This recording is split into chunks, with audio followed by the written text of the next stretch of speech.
জিলা শিক্ষা আৰু প্ৰশিক্ষণ প্ৰতিষ্ঠানৰ শ্ৰদ্ধাৰ শিক্ষামন্ত্ৰীয়ে প্ৰফেচৰ মণ্ডলী আৰু মোৰ অগ্ৰজসকল লগতে মোৰ সহপাঠীসকল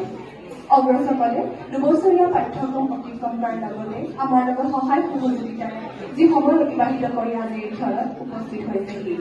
কোনে কাম জনাব পাৰে বিদায় হৃদয়ত স্ফুৰিত হ'ল যাৰ সঠিক ঠিকনা গতিকে আমি কেৱল আনুষ্ঠানিকতা ৰক্ষা কৰিহে তেওঁলোকক বিদায় দিবলৈ ওলাইছোঁ তেওঁলোকৰ স্মৃতিসমূহ আজীৱন আমাৰ মনত সজীৱ হৈ থাকিব গতিকে অনুষ্ঠানৰ আৰম্ভণিতে আমি জয়ন্ত হাজৰিকাদেৱৰ গীতেৰে অনুষ্ঠানভাগ আৰম্ভণি কৰিবলৈ ওলাইছোঁ